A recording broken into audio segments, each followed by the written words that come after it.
And there we go. We are live. Welcome back, everybody, to another Vagabond Dog Industry Chats. How are you doing? Welcome. Thank you for coming. Today, we have Chase Bethea, game composer, sound designer, music man extraordinaire. How are you doing? And welcome. Oh, I'm super excited to be on here. Thank you so much. It's been great, and with a little chat, little green room setting up. Getting cozy, getting cozy. That's the best part. The best part of the conversation always happens before we're on stream, and you guys never get to see it. And it's really why I do this. Yeah, no, very glad to have you on. So for those who are unfamiliar with your work, I guess bring them up to speed on what the hell is a game composer and a sound designer. I mean, it's pretty self-explanatory, but we got some real rock brains in the chat, so maybe it's like they're five. It's okay. I will go over the entire thing. So, a game composer is someone that writes music for video games. They are conceptualizing the music that you hear on the piano or whatever instrument of their choice, saxophone, guitar, bass, whatever, and then they are implementing it or writing it or transcribing it into a computer software, music software that can play it back. And then a technical sound designer is someone that takes that and has that music that you made talk to the game engine, and that's typically my new title is actually composer and technical sound designer. But I do sound design as well, and that's someone who makes sound effects for the game, so that bleep bleep bleep, all of that stuff for the things that align to mechanics and user interface and user design, etc. Right on. And you do that all by mouth sound? Sometimes it Sometimes, depends. but I typically get a lot of inspiration by verbally expressing what it sounds like out of my head. So if it's a music thing like a bass line, I'm like doom boom ba doom, or if I need to hear like this new sound effect I'm hearing, bow, and I'm thinking like meow, and I'm like bow, and I just want to make it like a more plosive rather than a mirror rather the cat sound for maybe something that pops up in the screen for a game. It's very It just it's very depends. it's very interesting to hear that, because there's this like common theory in game design, and especially with like the indie culture, around like jamming and everything, where it's like the quickest way to get it out, the first viable like version of it is the one Yeah. you want to get there as quickly as you possibly can, so you can like test it and feel it out. And mouth sound is the audio equivalent of that. You can't get any faster than no instrument whatsoever. Exactly. And that's where I feel does the best communication. Trying to use words is okay. We try to have that language and such, but if you're like, I was thinking I wanted a versus like a and they were like, oh, okay, yeah, well then we can kind of make that happen and do whatever little tinkering we need to do Interesting. back in our solo room. Now, one of the things I've been talking about a lot on this channel is the need for game designers, in particular the ones who work with freelancers, to have some sort of vocabulary to speak about um, what music or art or whatever. But is this I guess dialogue of sounds that we're talking about in hair, where we're going, no, make it more than brr, has that sort of like come out of a lack of musical vocabulary on the designer's part, or is it just It like, or do you find musical people also communicate this way? yeah, it really depends on the person, really, I think overall, because there's some musicians that have become designers like and programmers and such, and programmers that are musicians as well. So it really depends on the person's experience. And what I've found is you just kind of have to feel out what that person's limitations are in terms of communication, and then I typically would adapt. And that's where if I'm not getting across with words and I don't want to get too technical with musical terms, I kind of would resort to references or examples and then explain with that and use in them and present it with that type of approach so that they're understanding we're looking at the same thing. This is what I'm saying, this is what I'm hearing, and I'm not going into like, well, you hear this ostinato in measure 40 and how it kind of does Right. this arpeggiation and then this arpeggiatura. I don't use all of those words. I just say, oh, do you hear how this kind of has this arch into the melody or this dip, like just general words, and that typically bridges the gap very smoothly. It's just, but over, like I said, overall, typically I'll be surprised if they use a word Right. and it pings me. It's just like, oh well, you know what cadences are, okay, so that we can have this discussion, and then maybe they'll be like, oh well, I know a little bit, versus then not. But it, like I said, it really just depends on the person. Right, right. So, I mean, do you find that in those cases where you're able to have a designer that you're working with who can maybe use a handful of words or has a better understanding of concepts, the product comes out better, or it's easier to deal with, or as a freelancer working with these projects versus working with designers who have absolutely zero experience in the musical world? But I assume they also give you like total free reign in that regard. Like, where do you find the comfort zone? I find the comfort zone by telling like designers and such, like, hey, just use your words as much as you can. I can work with more rather than less. If you say it's it's cold, or like, or it's kind of, it's all right, or this and that, and it's like, and it's just, that's it, and I have to like pull a lot more out of you, that becomes a lot more difficult to me. Rather than like you give me a lot of information, I can at least cut back on that. I'm like, okay, well, you gave me a lot and it seems to go all over a place. Did you mean this?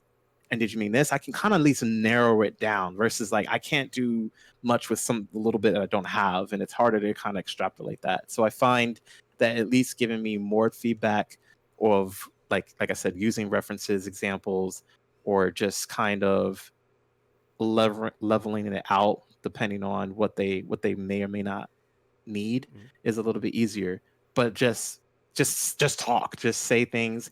If you have to be verbal about it, that's okay too, because again, I can understand that a little bit more too, rather than you just saying like, it's not what I was exactly looking for, and it just feels off.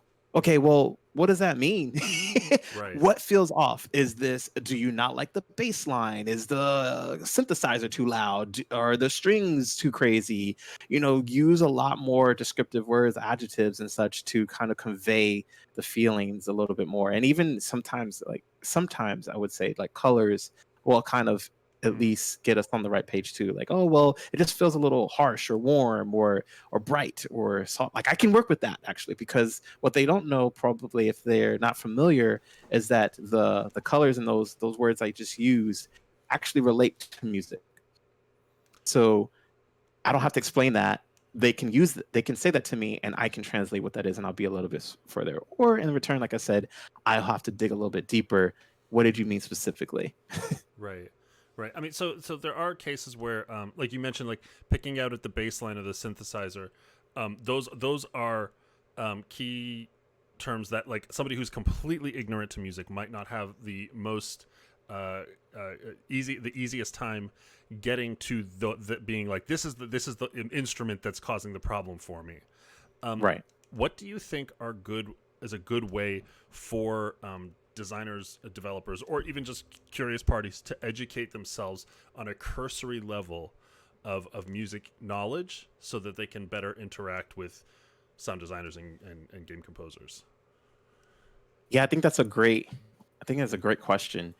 I think that at least maybe checking out a YouTube channel of such that just talks about like general music theory. That's Mm-hmm. something just really basic, just out of curiosity, just thinking about what is like music theory 101. Just probably like Google that, right? And then that will typically give a very small foundation of what's kind of going on.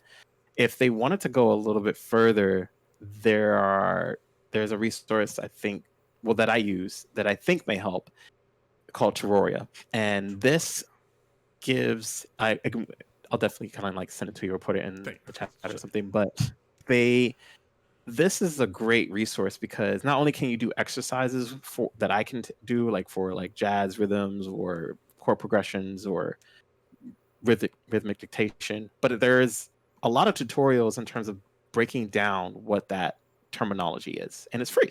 So it's like a wonderful resource. And when I was in university, one of my jazz musicianship classes, 5 and 6, we were using this for homework, and this Gotcha. is what we would have to kind of do, but we were using mostly the exercises, not the other things. So I Gotcha. think that's going to be pretty good to kind of get started at least.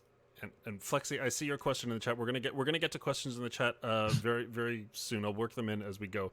But I wanted to ask one more thing about what you said. You said designers who use references and examples.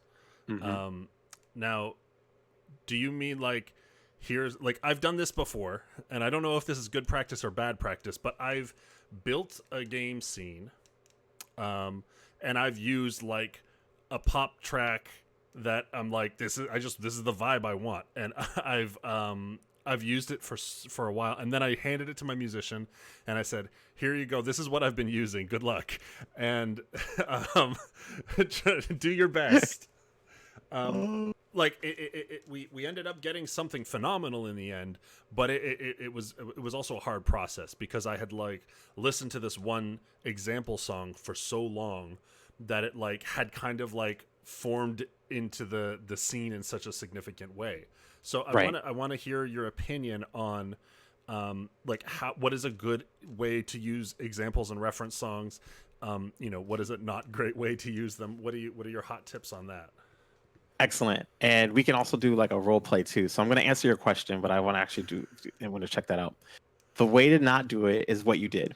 You Of got course. married to you did two good things. You had a reference track and you put it in the game scene, which is vital to understand if that music and that style works, right? The bad thing I would say is you got married to it because you actually did have a musician or a composer, and you literally like say, "Hey, good luck, but I like this. Get as close as you can, like, but I like this." That puts the composer and the musician in a bind because that doesn't give them the creativity that you trust them with, and it may not serve the game properly overall in that regard, and this causes a small miscommunication that's happening. What I've done over the years is I've pushed since working in the industry asset sheets, and this is or asset lists for an Excel sheet. You outline exactly what the music or audio is for specifically in one column, duration in another, file format, and then there's a big thing called description. Description should be what you're kind of looking for, what the game is telling you about, right? What the game is feeling, not what you're thinking necessarily. Obviously, you're programming, you're designing it, but also what the game is telling you of the flow and feel that it is. Here's where you write such things such as, if you had this referencing, I'm like, I think this reference track from Nirvana will work, right? Okay, we're just gonna throw some random like thing as a reference out there. In the description, you're listening to the Nirvana track, and you're like, I really like the grunge guitars. This is the tips that I'm gonna give. It's like, I really like the grunge guitars at timestamp X, but I also like the drum rhythms in timestamp X, right? And then you have at least 3 things that you like from that piece. But maybe that Nirvana track doesn't work all the way. And maybe you like Harold Budd, a super great ambient composer, and you're like, oh man, Harold Budd sounds awesome in this piece too. If we could kind of fuse the two, make it more unique. I really like Harold Budd's piece of, that you have, and then you're implementing the timestamps again.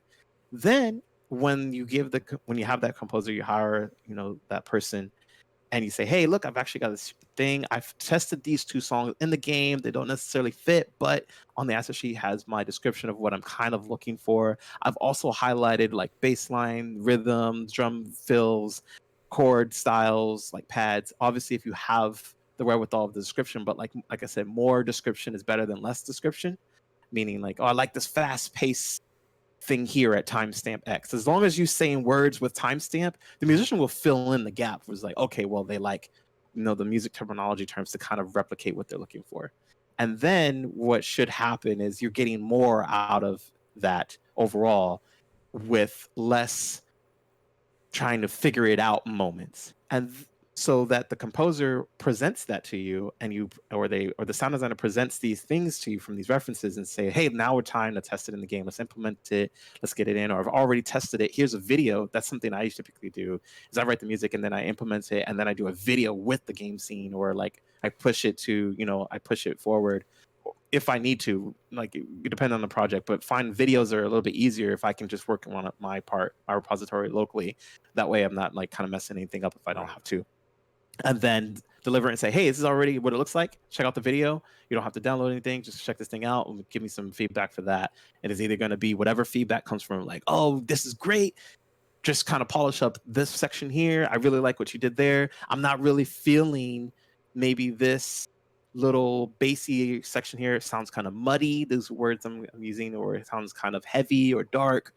And then it's up to the composer maybe to kind of go a little bit forward, or maybe they already know what you're talking about if you have that type of good synergy happening.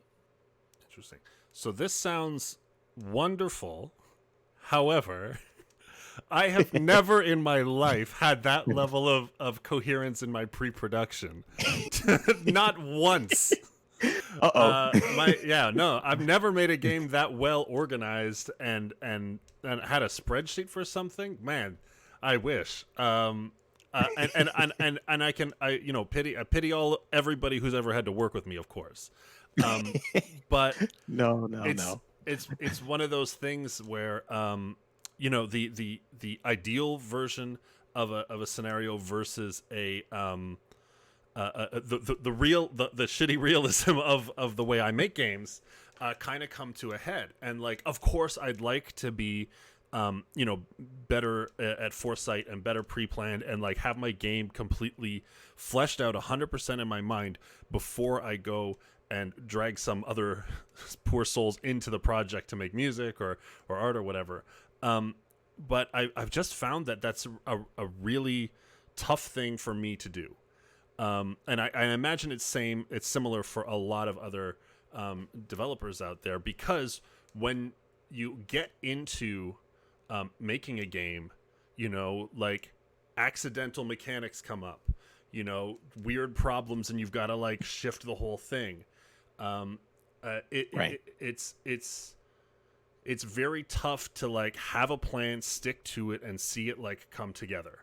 And that's where I want to hear, I guess, your opinion on what do you do in a situation where things aren't so clean cut, and like you're having to deal with designers who have or the project shifts a lot of ways. Has that ever happened to you? And I guess how do you continue to work in that sort of an environment as somebody who, it's definitely better if you've got the outline ahead of time. Right. Yeah, it's happened just not as much. A few times it's happened. And I think it just comes with the mindset of exactly where you were talking about is you're working in game development. A lot of things are going to change. A lot of things are going to shift everywhere. And you just have to kind of, be the water and flow and go with it. I also should say, I don't get married to the music I write. And that's the biggest thing. And I think newer composers coming in, they're thinking that their music is going to be the be all end all of that, but it's not that. This is a collaborative art form, like we're talking about with the art, the writing, the programming, the design, everything else that kind of goes along with it. The audio is a part of that inclusivity. When you ship the game, you get all of that together. You don't get one of that and then maybe experience everything else like when you want to. It's a package deal.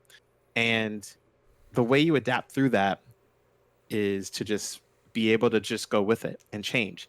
Now, that's a little bit easier said than done, but I think what it comes down to is having those experiences, thinking about it first, anticipating that it may happen, helps with the adaptation and the change that goes along with it. So if you're saying, hey, you know what? We're not doing a space game. We're doing a Western game. You're like, what?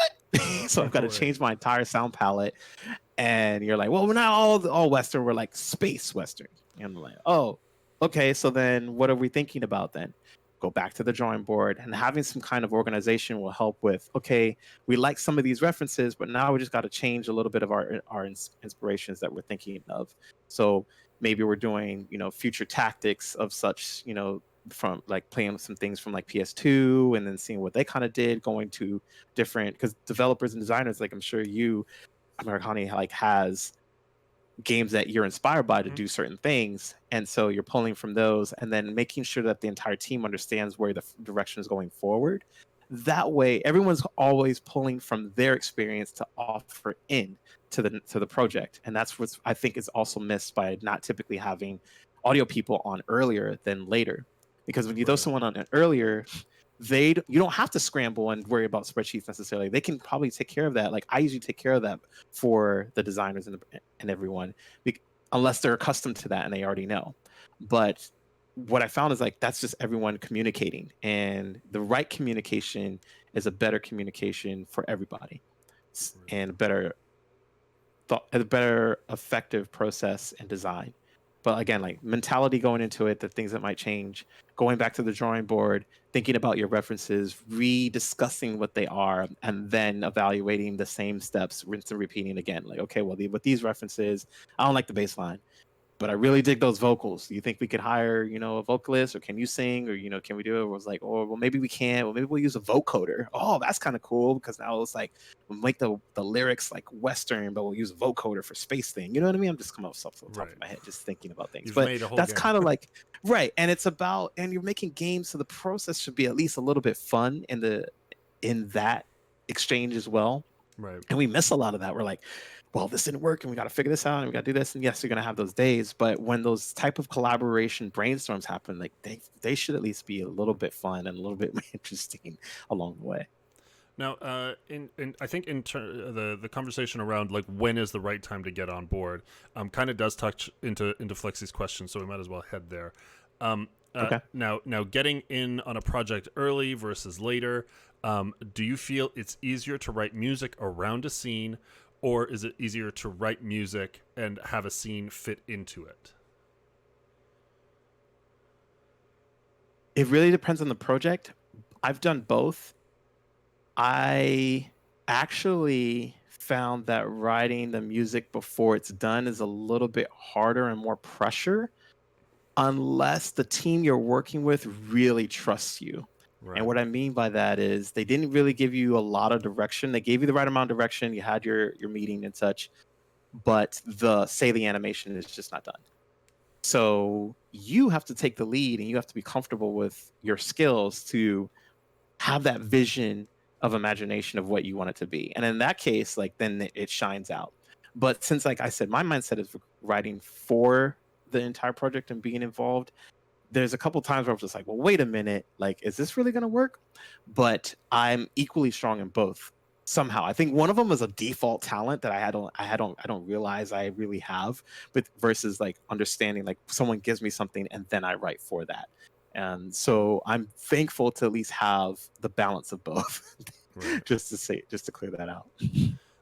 So I'm looking through the projects that I got to play that you've worked on. Now, if I have to guess, I'm going to say uh, uh, slash reality. It's just reality. It's just reality. Okay, sorry. You built the music after or nearly as the scenes were finished.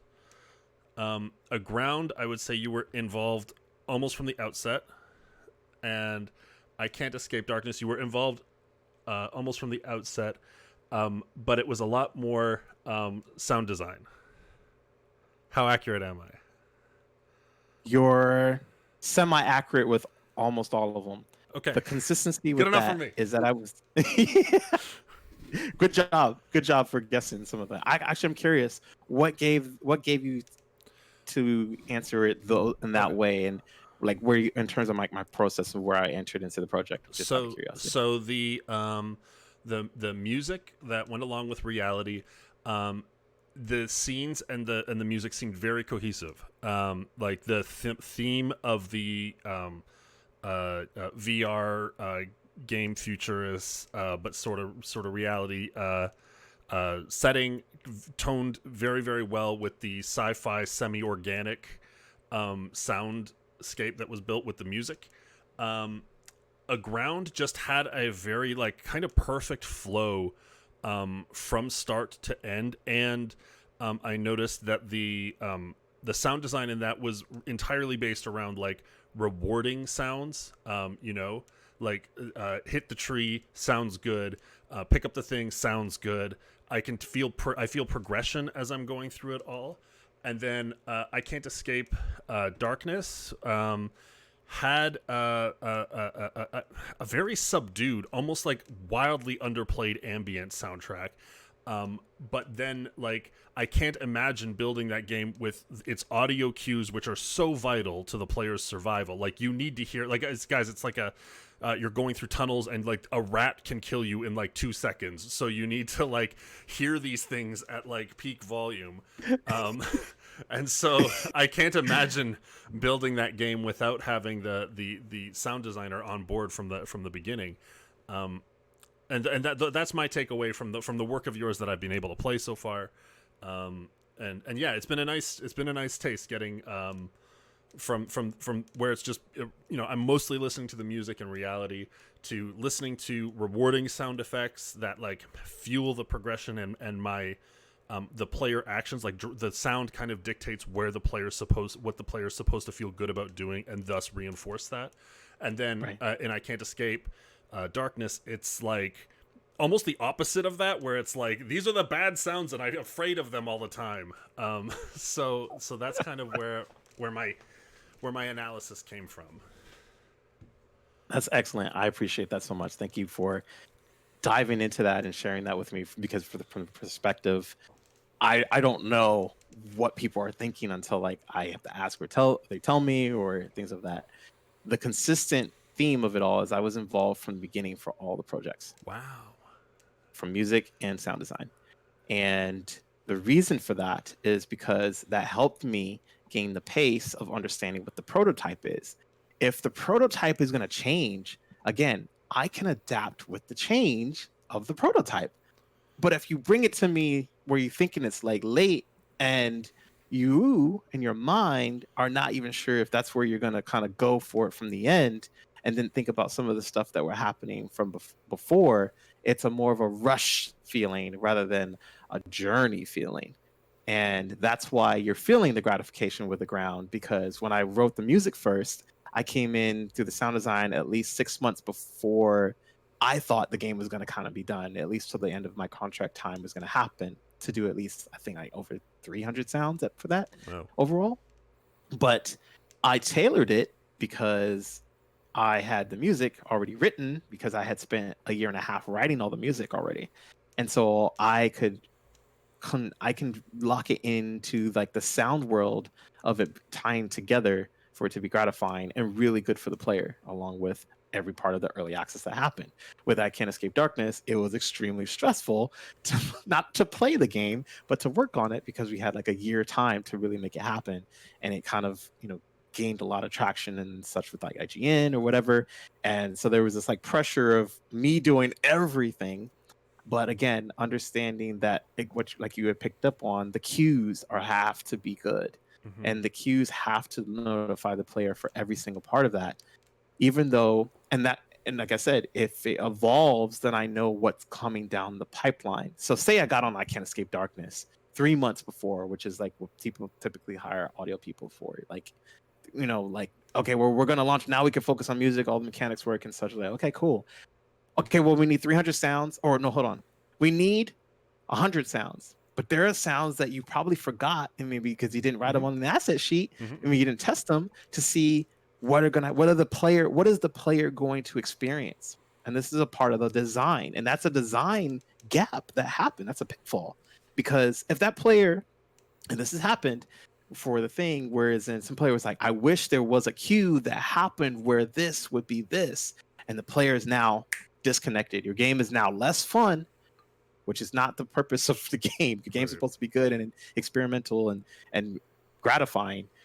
You miss that design flaw. And not only as a designer, like as a designer, as well, that opportunity is gone, especially if you ship it. Of course, there are patches and such, but you want the best impression to be the launch impression. Yeah. And even with some reality, I was writing themes from the gate because the characters were already fleshed out in the game design document.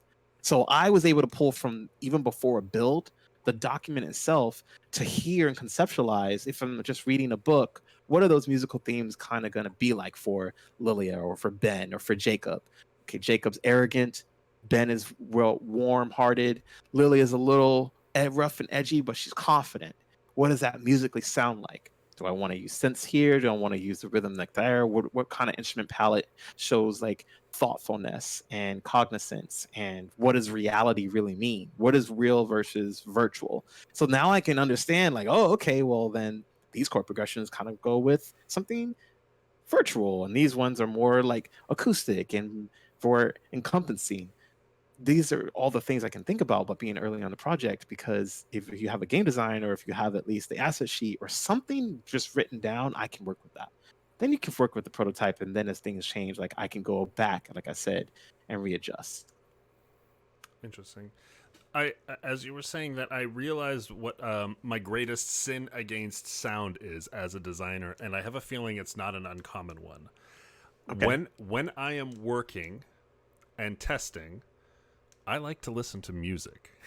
So I have a habit of muting my game and working and testing and building, and at the end of it, there's no audio in it. And it's and it's super important. Like the idea that audio is a pass that we do later is prevalent, I think, because of this habit. And it's like it's really hard to fault people, and I'm not going to entirely blame myself here because, it's really hard to keep focus without, when you're like you listen to music, it like helps like level your brain while you're working. And Right.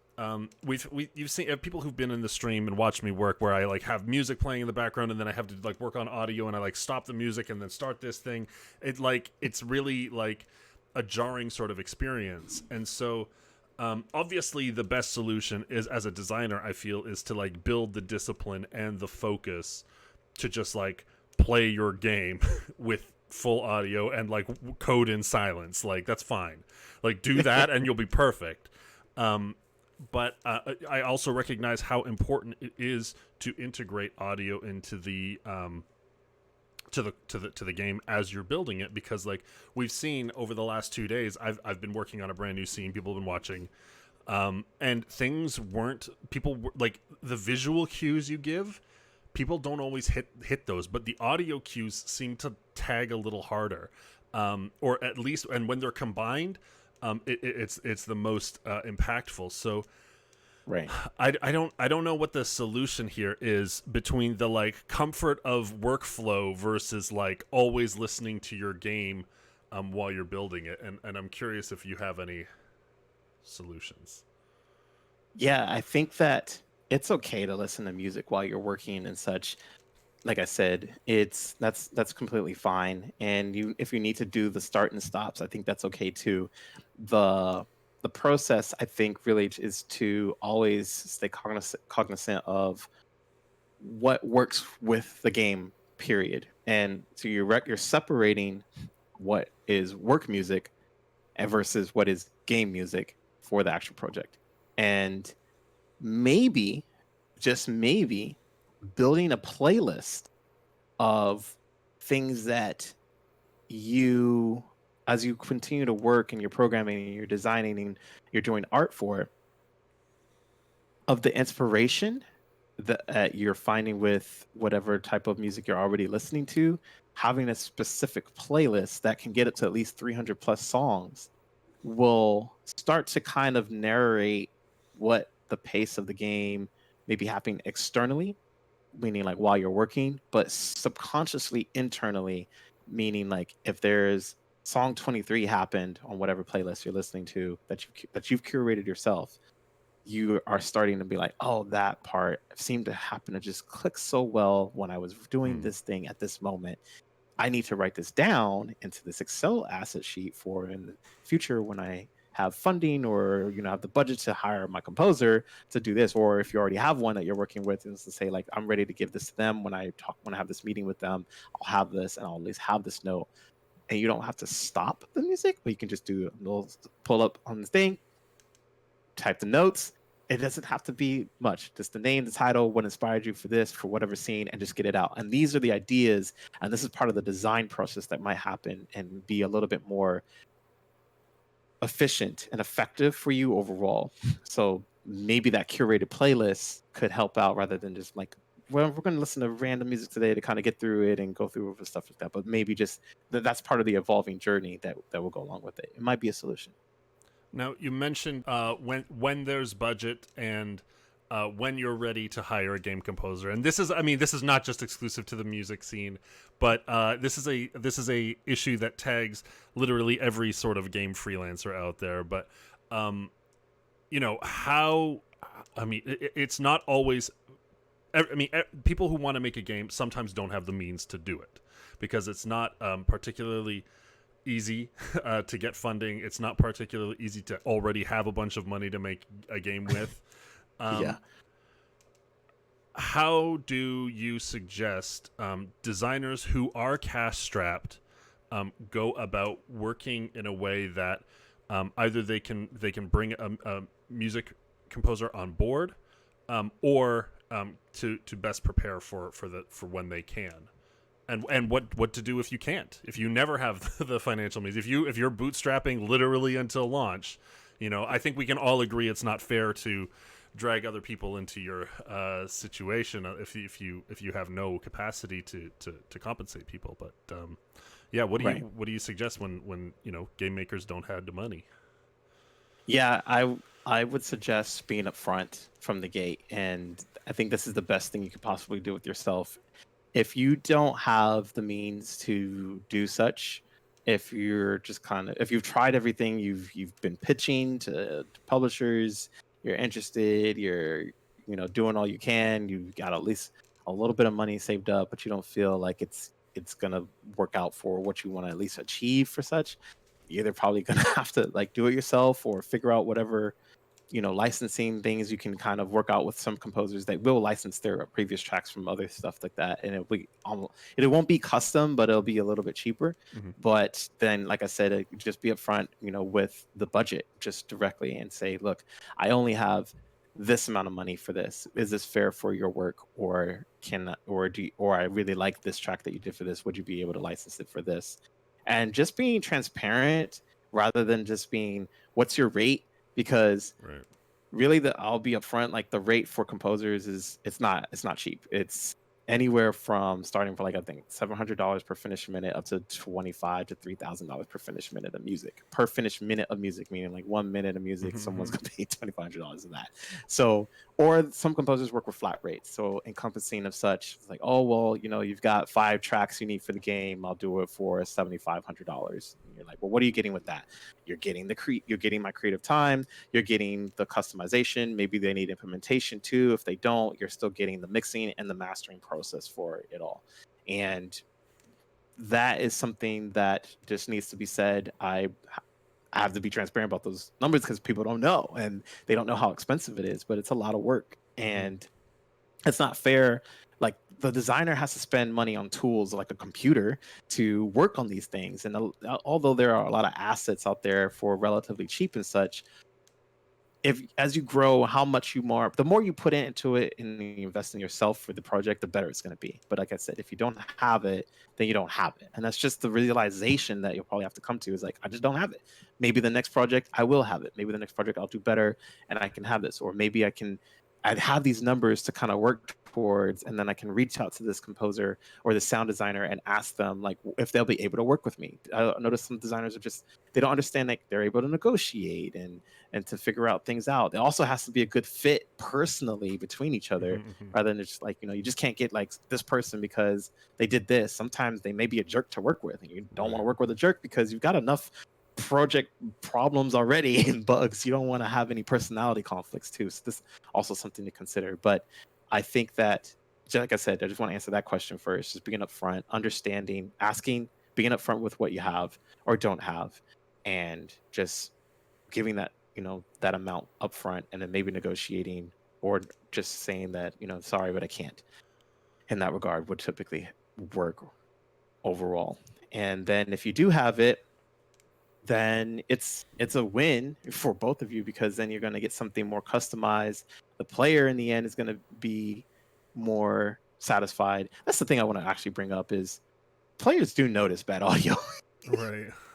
Your press folks, your streamers now who are also doing your reviews for stuff, they notice, and it takes them right out. So if you're not investing in that, that's it. You can only do what you can do, but if you don't have it, then you don't have it. I know that there's also like a lot of other resources of such. You just make sure that you maximize the most out of them. Hmm. There's a lot of funding out there for different avenues of such, but just try it. A Raw Fury release how to do a pitch deck for possible funding. Yep. Armor Games I know has one. They're trying to help y'all. They're really trying to help you. Sony, Epic, I mean, whatever your withdrawals are for whatever entity that is, there's always another avenue of someone and some kind of organization that's trying to help see better art and games in that way. And that's what I try to push, is saying is like, hey, just look a little bit deeper. Hey, just there's there. And even if you get this amount, you can work with, like I said, in the game audio professional to say, hey, well, if we get a publisher, you get X amount of percent for this. I only have $1,500 to pay you for this. Would you work off revenue? The worst you're going to get is a yes or no. If not, there's going to be someone out there you're going to be able to work with, but at least do your homework with it and figure that out. Some people work off of all up front, no revenue. Some audio professionals work up, of a split of both. And it's up to you to, again, negotiate to deem what's fair. If that's not comfortable for you, I'm sorry. If you're not going to hire a manager to do the negotiation for you, so you're going to have to kind of do it yourself. That's right. Just the reality of it. There's a question about revenue in the chat, but I also want to pull this from the chat. What if I can offer you a lot of exposure? So my rebuttal question is, what kind of exposure? Well, I'll list you in the credits. List me in the credits. Great. And who's going to know about your game? Oh, I mean, everybody, right? I mean, it's going to be the biggest game in the world, right? Everybody's gonna know. Wow, that's great. So there's how many people in the world? Over definitely 1 billion people in the world as such. Wow. Okay, so 1 billion people are gonna play this game, and I'm gonna get exposure. So I'm gonna know about that. But then I didn't get to pay rent this month. My phone's gonna actually get cut off. Does your internet work? Are you paying for internet? It's working right now. Yeah. Oh, okay, cool. Yeah, that exposure doesn't pay bills sometimes at all. Typically, it's right. Just we all have social media. It's free. I can expose myself. Crazy. I can do that. I put myself out there to kind of get work on on social media. So that's free exposure for me. I do that for myself. Like, how does that kind of, you know what I mean? Like that exposure line. I laugh. It's not helpful. I would have to say. It's not helpful. I mean, to dive into it, and I know the answer already, but like, is there any level in a music composer's career, in a freelancer's career, where you think working for exposure is okay? I wouldn't say exposure, and I wrote an article about this. It's not public, but I wrote a big article about this, and I probably should, when I find the platform to release it on, I'll definitely release it. Whereas, and I show the tier system of an audio professional and maybe a game developer in terms of where they're going to come to meet within working to help each other. And I want to change the word flow a little bit and terminology for understanding that it's a working relationship and not working for free. Mm-hmm. Okay, you don't want to work for free. Finding value in each other is the best thing we can do for each human beings. Like, if someone does something nice for someone, you organically, typically, unless you're a serial killer or something, want to do something nice for somebody, right? So trades actually work out pretty well, right? Mm-hmm. Say you're the artist and you're like, hey, I really need some music or something, and I'm designing my game. I'm probably going to get a publisher, but when we do, we can negotiate that amount. Then for now I have $500 or whatever. I don't have this. Could you work off of just revenue share if you want to do that? Okay, cool. Then you can say, well, that doesn't really work for me, but I actually need some artwork for an album that I'm working on. You don't know what that person may need, in that time, or maybe they need something, maybe as a programmer or something. It's like, you're a web designer and it's like, oh, well, I need to beef up my website. Can we trade services? I'll do some music, I'll do a track for you. what does that equal in amount of like website work? Oh, it'd be like a week of stuff, so maybe like 2 tracks for a beef up website. But at least it's a collaboration. In the article I talk about is if people are in college, that's the best way to kind of make the connections to build each other up on. And then during that time, you can do game jams. Game jams, that's the best thing you can do for your exposure, because everybody's going to see that you worked on that game, and that has a platform of Ludum Dare or the other game jams that exist to kind of elevate where you can put it out together and you work together, and everybody's happy you guys worked on the game and it gets out. But once you're out of school, I would highly suggest at least offering trades. We forget about this. Like it's not always about money. Like sometimes it could be like, oh man, I can't afford to pay you this fee, and I know you're not comfortable with rev share. I'll be professional. I've asked for. I got an Oculus kit one time for something, and now I'm getting Oculus kits plural. So like it's paying off, so I can have like games I can play and develop new games for, because I'm now in that designer like role to like help out with other game designers. There's a plugin I may need, like say, or a microphone. You're like, I want this specific sound. It's like, well, that sound is really hard to get, but if I get this microphone, you're like, can you afford this microphone? And it's like, well, how much is the microphone? It's $70. It's on sale right now. It's typically $200. Okay, cool. Well, it doesn't mean my time is worth $70. It just means that you saw value in me to offer me something rather than nothing. Even if it was, in the article I talk about like a $15 or Burger King gift card. Hey, you want to feed me today? I appreciate that. I gotta eat too. But the value of offering something in return is very paramount. So like I was saying, I worked with a developer one time where it was just a game jam, and he was working at a grocery store, and he saw so much value in my work. He was like, even though it was a game jam, he's like, hey, I'm going to pay you for the sound design for this stuff, and if we work on this after, like he's like a 17-year-old kid, and he was like, hey, here's $30. Like, I know it's not much, but I find value in your work. And I'm like, I appreciated that. I know that not everybody's going to be able to afford the actual rate, and that rate's not for every independent developer. Those rates are for like bigger companies, EA and Activision, and people that really can pay that amount. And independent developers are just people like me. They're just trying to like keep their lights on and have cool tchotchkes and get a couple books and learn a little bit more. Yeah, because I mean, I definitely don't think, like, very, very few of us are in this business trying to make as much bank as possible, right? Like if as a programmer you're interested in that, you go make bank software. If you're a musician interested in that, I don't know the path on musicians actually. Do you make movie scores? Is that better money? But be depending, but it's still pretty hard. There's always a better answer than what we're doing making indie games. But I'm fascinated and in love with this idea of barter of skill. It's like wonderfully, it removes capital from the equation in a way that doesn't remove market from the equation, and I really appreciate that.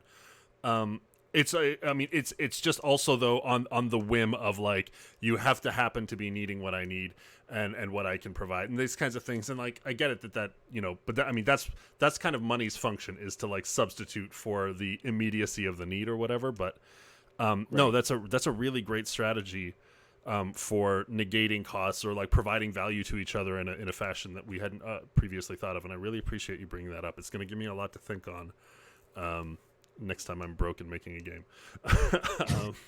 No, absolutely. We forget about that. We forget that trading as a human society was a thing before currency. Yeah. And I just find that it's just, like I said, finding value within appreciating folks. I think this really just goes back. We take game design out of it, right? Someone did something and helped you move. You buy them lunch. Yeah. You buy them dinner. You're like, hey, come over. I'll cook for you. That is the exchange. That's the value. So it doesn't go out the window because you have that. Maybe it may be on a little bit bigger scale of such, but it doesn't mean that it's not offered. And when it's at least like you're sending, the person, you're like, hey, you know what? I know that I didn't have any money before, but I actually came into $100. Here's $100. I know it's not your thing. I hope to maybe have more. If not, but please accept this or whatever. Or I saw this cool thing on Amazon. What's your address? I'm sending this to you. It goes so far. Yeah, yeah. No, that's really great. Now we touched very briefly on the topic, but there is also the option of revenue share, right? Mm, Obviously, this only works if all parties believe in the project. That's an essential part of yeah. the equation. It can't be like, hey, I've got this real stinker of a game that nobody likes except for me, but I want to offer you 30% of it. Well, okay. Oh, No, no thanks. But like, how do you feel about those relationships? What are the positive and negatives of it over the long term of the project? How do you feel it influences the work? great questions. I I'm still uncomfortable with the revenue share, Mm-hmm. and the positives and negatives about it are I don't know if the game's going to get finished. I don't know if the game's going to ship. I could just Right. be saying yes because I want to work on it, but things could change. People have lives. Things could change so fast. Bad things, typically happen. There are deaths in the family. There are a lot of job situations that are flippant, constantly. Whereas maybe there was a designer that was doing good and had some savings and such, but there something happened, like I don't want to say anything else out loud, but like the things that typically would happen. And you have to change things up, and mentally, you know, you're that person is not able to finish the game. So what? So you agreed to a 30% revenue share. You've been working on it for a year, and because this one thing happened, a breakup or a leak or a job loss, or death in the family has destroyed this person's mentality to at least put it on pause and may not come back to it. Or school. That's the other one, isn't it? Mm-hmm. School is the greatest one. School's good. I'll use school as an example. I'm going back to school. Well, school is a time sucker. So good luck finishing that if you decide to even come back to it, right? Because some people don't really want to return back to old projects and such. So Yeah. the revenue share thing is really uncomfortable. I think that it should be offered if there's a track record. So if it's your first game, you might want to work on that yourself. And if I think it's your first game, you might also still want to do some game jams. Get yourself up to a point where you're getting into a flow and a rhythm. And maybe you are a little hesitant to work with people. Maybe you like to work by yourself. But like if you know that you need the help, then the more game jams you do, the more process you're going to get, and the more knowledge that you talk to people are going to get you an understanding of maybe what you can offer. Now, the positives of that is it could turn out very well. You have that track record. You are shipping at least one or two games. You're on your third game, and they offer that person revenue share of a different percentage based on how many other people or less people come onto the project, and then it takes off, right? So then you're getting publisher interest, and then you can negotiate all these other things that go along with it, with SKUs and such, and then you're doing okay. But that's not always the case, again, because like I said, you don't know if that game's going to ship. Right. So you have to go on the faith of shipping the game. The game has to get done in order for revenue share to be the positive, and unfortunately that is the harsh truth of it all. Right. So to break down and see if I can internalize this, having a track record is the best way to like prove the value of the revenue share. Second best Right. is being far along enough in the project yourself to where it's very believable that shipping is going to happen. It's only missing a couple of elements or whatever. Goomba asks a question in there. How do you convince someone to think the thing you want to make might be good, or that they would want to work on you with it? And so, apart from the believability of shipping, the closeness of the end to it, or a really strong track record that bypasses that, are there any other aspects that you personally think are important to look for before you sign on to a project that would be working on RevShare, or or even to work on in general? I mean, just because they're offering money doesn't mean you want to do it, right? Right, exactly. I think that's a really good thing. I'm also missing like a really big thing here, which is like if that person mentions that they're going to market the game, because that is the big one. Like games are coming out, like there what Mm-hmm. about 2,000, 3,000 games that come out a day, and so if nobody knows about that, you don't make any rev share, you don't make barely anything. Like no, you have to market your game in order for that rev share to be somewhat substantial and somewhat relevant. Otherwise, you're not getting any rev share. And Yeah. so what your work is just portfolio work to hopefully get a better game along the way, type of thing, or of some sort. You can, but and then, I mean, you'll market yourself the best, but being on the bigger platforms and marketing your game and putting money into marketing your game is the only way to help. And so I think it's kind of tough, but maybe just chatting with the person, seeing how they're doing, being human, asking how their day was, kind of getting a feel for at least if they communicate less or more would probably help in terms of like understanding how trustworthy they are, right? Because if you sign the revenue share thing and they're like inconsistent with communication, then you can kind of feel like, well, dang, they seem to ship the game jam game, but I don't know if they've ever did a real game before. Right. And I haven't heard this person in like 2 weeks or 3 months. You know what I mean? Like how consistent is your communication? So that's kind of like, I think, a key factor to definitely implement. I find it's really good that you bring up the necessity of a marketing plan. Obviously, not just to have success in the game, but for those of you who've never done a publisher pitch or a grant application, those are key. Like there are whole sections of the thing to try and prove the market viability of the game and like how you're going to outreach to people and these kinds of things. Obviously, things that we as a company are always terrible at, but it's a very important part of the equation. And I'm glad you bring that up. So Goomba, I guess sort of to answer the question is, if you don't have the money to pay for someone, and obviously they have to be naturally interested in the type of project, but if you don't have the money up front to give them, you need to be able to prove shippability and marketability as the two core aspects to go on. And it's also actually, so this is one thing where bringing on people before the money is there is kind of like, this is a weird thing to understand, but like showing up to a publisher or going for a grant application when you have literally just yourself as a sole developer doing everything is really hard. Right. If you have a whole team of people, even a cursory sign off from a composer, from artists who are willing to work on the project, exponentially increases the probability of somebody actually believing that this game can get done. Right. Have you ever worked in that capacity where someone's come to you and they've been like, hey, I'm doing this pitch. I'd like to have you on as a consideration as a music composer. There's no money now. The project's not even happening now, but we're going for this pitch, and I'd really like to have you on the roster. So when they say yes, we can go full steam ahead. Has that ever? I've been in that. You've been in that situation? Yeah, actually, this year that happened, and I mean, I'll say yes, but I also don't. I mean, I also didn't sign anything, Right. and anything can always change. Like I could get busy and I have to turn it down. It depends. I mean, I have to go with what's going to be best for me and my health and my lifestyle and my livelihood.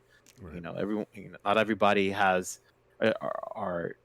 not everybody's married, not everybody has children, but everybody has to like live in some capacity for what's for their within their means. Mhm. And so I have to look out for me, and I want to be a part of the product too, and I'll believe in it till the day is done.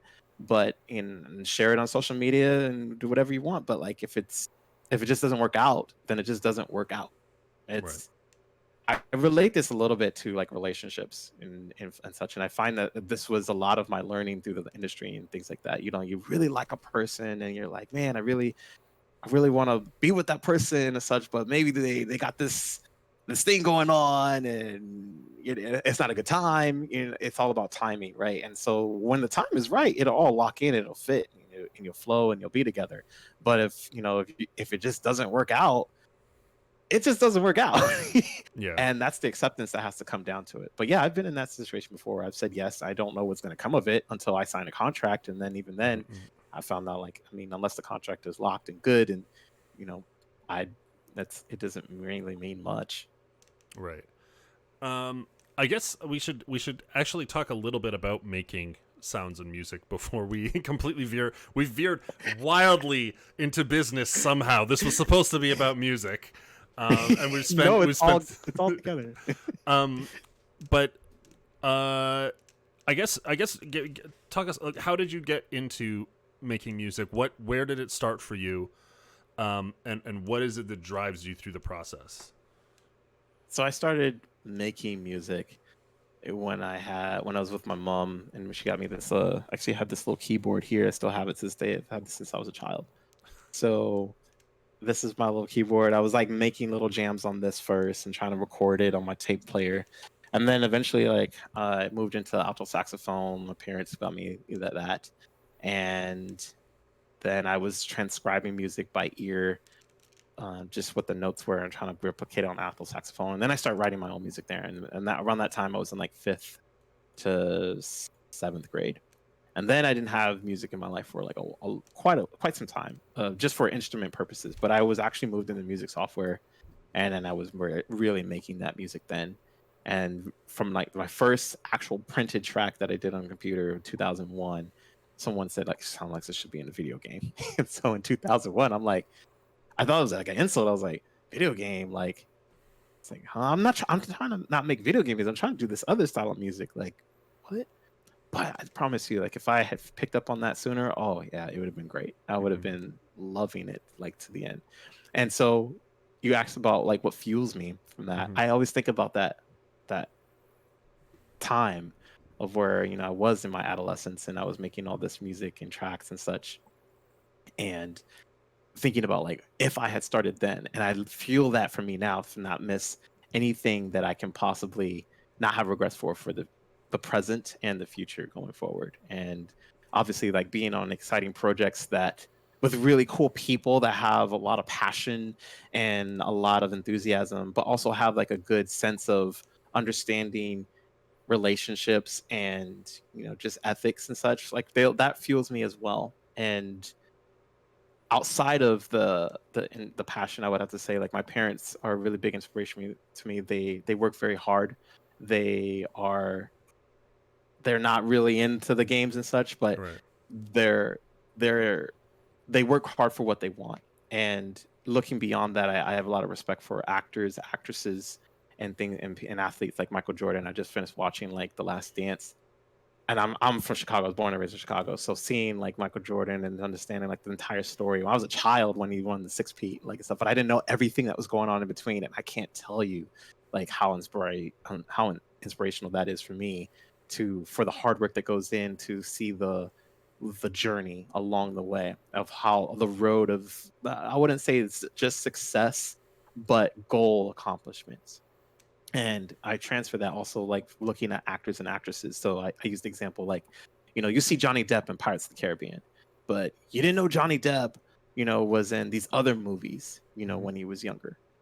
Like he didn't go in that catalog. So if you happen to be looking through something, you're like, and you don't recognize Johnny Depp or Gary Oldman, you're like, whoa, that's Gary Oldman. Like, Yeah. I didn't know that was him. Like, and you only know him from the whatever you saw and anchored him in the movie that you like, but you didn't know that he was 20 years ago doing this stuff. Like or Anthony Hopkins, same thing. For the trajectory of their career, and that inspires me more because it shows me it's like, look, as an artist or or anything in entertainment that you're doing, there's a lot of bullshit that happens, but seeing them consistently, someone believes in them to have them play that game or have them in that movie and have that role. It doesn't matter how old they get. We've seen actors, get as old as like up in their upper 80s, right, and still working on big ass shows like Game of Thrones.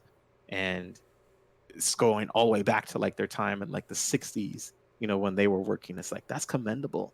That's so Right. inspiring to me, like that they just continue to persevere and decide, and there might have been a break in between there, but you don't, because you never know like really everyone's journey and such. But to see them, see them again and see them again, that's what I find the most. That's what kind of drives me. So a lot of stuff passionately gives me that boost, but I pull from all of those areas. Right on. That's really nice. When when you were younger and you took the this sounds like it could be in a game as an offense. Why was it? Why did it not resonate as a compliment then? And how did that change over the years? it didn't resonate with a compliment then because it wasn't the style of music I was looking to do. I was trying to do more like rhythm and blues or like more different type of like style of like hip hop and electronic music. And I was trying to do that, like all those three styles.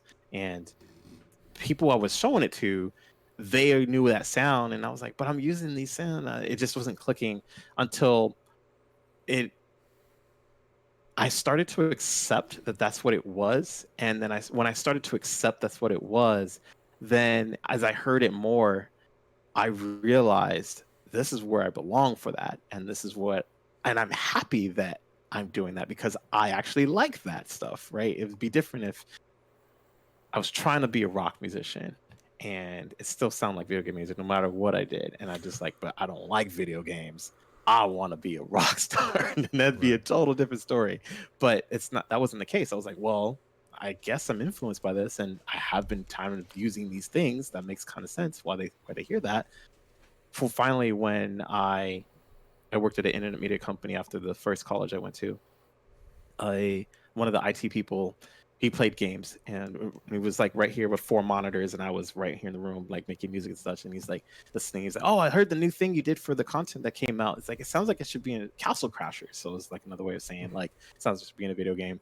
And this was actual different than a music that I'd ever done. And I was like, that's different because I wasn't trying to do the styles that I was trying to do before. I was actually trying to nail this style and keep it to the content style format of what the visuals are doing, but this person still heard that it should be in a game.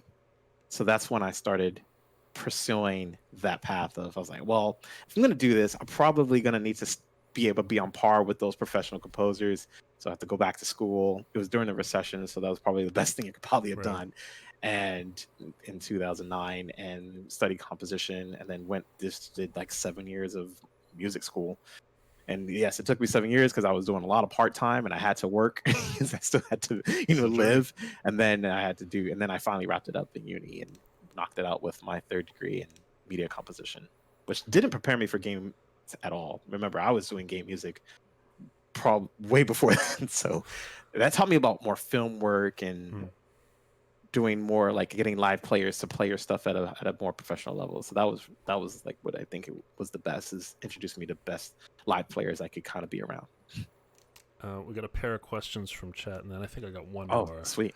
What I'll kind of combine these two. What programs have you used? Do you like using? What do you recommend for making music? And then also, who are your favorite game composers?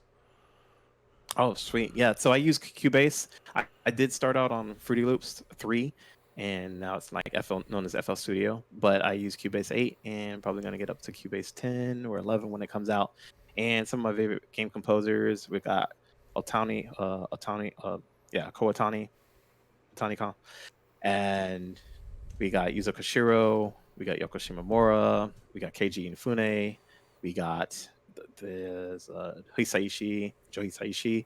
He's a phenomenal composer as well. It's a lot of we got some non-game composers, be like Bernard Herrmann, for like one of my favorite film score composers, and I would say Alexandre Desplat. We got them, but I'm heavily influenced by a lot of Japanese game composers. Yeah, I would say mostly. Interesting. All right, I guess this is going to be my final question, but Okay. in your musical / game career, where do you want to go? What is your goal? What is your dream in this business, in this art? Where are you headed? I just want to work on the projects that are that they do something a little bit different, and that are like they obviously they want to market their game, they want to ship their game, but I want to be a projects that give the experience of good feeling when played, that will be remembered for generations. That's the projects I want to be a part of. Things that really make an impact on people's lives. And whether it be part of a game that you played as a child or something that made you cry as an adult because it reminded you of these good fond memories. Nothing bad, but just good sunset memories, I would call them. Like I'm really big fan of sunsets, and so when I look at stuff, I think about people, that are really good people and that like just have that euphoria of just magic in life. And those projects that really change people's hearts and minds are the ones that I really kind of want to be a part of and such. Like obviously I want to be in it a long time. Like I said, I'm very influenced by actors and actresses that have been doing it 20 years plus. One of my parents being one of them and such. And so I want to be here for the long haul, Yeah, no matter what it is. that's amazing. I totally feel you. I nothing makes me happier than when my games personally impact somebody. It's the best feeling in the world, and I can completely relate with that. So thank you so much, Chase, for coming on, talking with us, teaching us. I really appreciate it. Everybody, the Twitter handle is up on the screen. Is there anywhere else people should go to find out about your work, to reach out to you, direct the people, tell them where to go? Yeah, you can go to www.chasebethea.com. I've got everything on there. You'll find YouTube, you'll find behind the scenes stuff from there. You'll find, my Spotify, everything that you need to know if you reach out to me. If you're working on a game project, you can contact me through there, things like that. But yeah, that's the best place. You just put in my name in Google, everything will come up. He's marketed himself well. See, step one. Thank you so much for coming on. It's been a pleasure. Gang, I'm going to be back tomorrow, 1 to 5. We're going to be probably not finishing, but working on the new Karen level. I'm going to throw you on the thanks for watching for a little bit, and then I'll send you off on a raid somewhere. I don't know what. I think there's some people working in RPG Waker. Let's go make some new friends, guys. It's a good day. Mark and I appreciate you having me on. So yeah, no. Thank you for coming. It's been a pleasure. All right. See you guys later. See you tomorrow. Ciao.